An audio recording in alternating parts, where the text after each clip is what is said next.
రుద్రాని అయితే Raj, Kavya కలిసున్న photo cut చేసి కావ్య పెళ్లి మ్యారేజ్ ఫోటో అయితే ఉంచుతూ ఉంటుంది. అలా మ్యారేజ్ ఫోటో ఉంచి ఇక రుద్రాని రూమ్‌లో అయితే పెడుతూ ఉంటుంది. అలా ఈరోజు ఎలాగైనా సరే ఇరికించి కావ్యని ఈ ఫోటో రాజు చూసేలా చూడాలి అని చెప్పేసి రుద్రాని అయితే ప్లాన్ చేస్తూ ఉంటుంది. ఇక రుద్రాని కిందకి వచ్చేసరికి రాజు అయితే ఫుల్‌గా బ్రేక్‌ఫాస్ట్ చేస్తూ ఉంటాడు. అలాగా ఫుల్‌గా బ్రేక్‌ఫాస్ట్ చేసి సోఫాలో అలా వాలిపోతూ ఉంటాడు. అలా వాలిపోతున్న రాజు దగ్గరికి వచ్చి భలే ఛాన్స్ దొరికింది అని చెప్పేసి అయితే రుద్రాని అయితే వస్తూ ఉంటుంది. ఇక రాజు అయితే కొంచెం అనీజీగా ఫీల్ అవుతూ ఉంటాడు. అక్కడే ఉన్న అపర్ణ వీళ్ళందరూ అయితే అలా చూస్తూ ఉంటారు.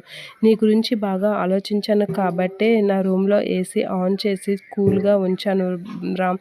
పదండి మీరు అక్కడికెళ్ళి పడుకోవచ్చు అని చెప్పేసి అయితే ఒక 5 నిమిషాలు రెస్ట్ తీసుకొని వెళ్ళండి అని రుద్రాని అంటూ ఉంటుంది. ఆ మాటలకి ఓ ఆంటీ నిజంగా చాలా మంచి పని చేశారు అని రాజు అయితే చాలా ఎక్సైట్‌గా ఫీల్ అవుతూ ఉంటాడు. ఇక రాజుకి కనిపించేలాగా కావ్య ఫోటో అయితే పెడుతూ ఉంటుంది రుద్రాని. ఇక రాజు తన రూమ్‌లోకి వెళ్ళి ఫోటో చూస్తూ ఉంటాడు. ఆ ఫోటో కావ్య పెళ్లి ఫోటో చూడి ఒక్కసారిగా రాజు షాక్ అవుతూ ఉంటాడు. ఏంటి కళావతి గారికి పెళ్లయిపోయిందా అని చెప్పేసి అయితే చూసి షాక్ అవుతూ ఉంటాడు. అది చూసి రుద్రాని అయితే చాలా హ్యాపీగా ఫీల్ అవుతూ ఉంటుంది. భలే ఎరిగింది. ఇప్పుడు ఏం చేస్తారో చూస్తాను.